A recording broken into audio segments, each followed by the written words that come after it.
Bible story उत्पत्ति अध्याय 4। Can और हाबील की कहानी, पाप, चेतावनी और मानव इतिहास की पहली हत्या।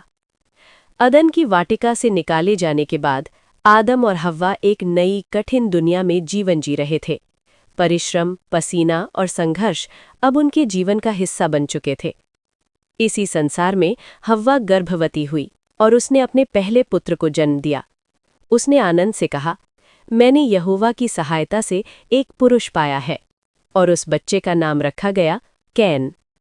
कुछ समय बाद हव्वा ने दूसरे पुत्र को जन्म दिया। उसका नाम था हाबील। जैसे जैसे दोनों बड़े हुए, उनके रास्ते अलग हो गए। कैन खेत की खेती करने लगा। वो खेत जोतता, बीज बोता और अन्न उगाता। हाबील भेड़ बकरियों का चरवाहा बन गया। वो जानवरों की देखभाल करता, उन्हें प्यार से पालता। एक दिन दोनों भाई यहोवा के पास भेंट चढ़ाने आए। कैन खेत की उपज में से कुछ अन्न लेकर आया।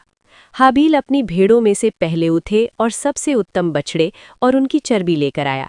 यहोवा ने हाबील और उसकी भेंट को प्रसन्नता से स्वीकार किया, लेकिन कैन की भेंट को ग्रहण नहीं किया। ये देखकर कैन का मन जल उठा। उसका चेहरा उतर गया, आंखों में जलन और दिल में ईर्ष्या भर गई। तब यहोवा ने प्रेम पूर्वक उसे समझाया, तू क्यों क्रोधित है? यदि तू भला करेगा तो क्या तेरी भेंट स्वीकार न होगी? पर यदि तू भला न करे तो पाप द्वार पर घात लगाए बैठा है। वो तुझ पर अधिकार करना चाहता है, परंतु तुझे उस पर प्रभुता करनी है। ये एक चेतावनी थी, लेकिन कैन ने उसे अनसुना कर दिया। एक दिन कैन अपने भाई हाबील को मैदान में ले गया। शांत वातावरण था, लेकिन कैन के दिल में तूफान मचा था। अचानक क्रोध ने उस पर पूरी तरह कब्जा कर लिया। उसने अपने ही भाई पर चढ़ाई कर दी और मानव इतिहास की पहली हत्या हो गई।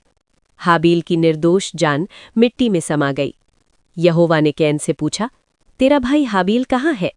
कैन ने ढिठाई से उत्तर दिया, मुझे नहीं मालूम। क्या मैं अपने भाई का रखवाला हूं? तब यहोवा ने कहा, तूने क्या किया है? तेरे भाई का लहू भूमि में से मेरी ओर चिल्ला रहा है। अब कैन पर श्राप लगा। भूमि उसे फल नहीं देगी। वो पृथ्वी पर भटकता और भगोड़ा रहेगा। कैन कांप उठा और बोला, मेरा दंड सहने से बाहर है। जो कोई मुझे पाएगा, मुझे मार डालेगा। पर यहोवा ने दया दिखाई। उसने कैन के लिए एक चिन्ह ठहराया ताकि कोई उसे मार ना सके। कैन यहोवा के सामने से निकल गया और नोद देश में रहने लगा, अदन के पूर्व की ओर। वहां उसने विवाह किया। उसका पुत्र हुआ हनोक, और कैन ने एक नगर बसाया जिसका नाम अपने पुत्र के नाम पर हनोक रखा। कैन के वंश से पशुपालन, संगीत, वीणा, बांसुरी, धातु और हथियार बनाने की कला का विकास हुआ। लेकिन उसी वंश में लेमेक जैसा व्यक्ति भी हुआ जिसने घमंड से हत्या पर गर्व किया। हाबील की मृत्यु के बाद आदम और हव्वा को फिर एक पुत्र मिला। हव्वा ने कहा, परमेश्वर ने मेरे लिए हाबील के स्थान पर एक और वंश ठहराया है। उसका नाम रखा गया शेत।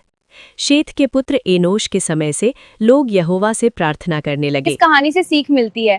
कहानियों से हम जीवन के सबक सीखते हैं, इसलिए हर कहानी महत्वपूर्ण होती है। ईर्ष्या से विनाश होता है। पाप पहले चेतावनी देता है। परमेश्वर न्यायी भी है और दयालु भी। हर अंधकार के बाद आशा का प्रकाश जरूर आता है। कहानी अच्छी लगी हो तो सब्सक्राइब करें, लाइक और कमेंट में लिखिए नेक्स्ट अध्याय।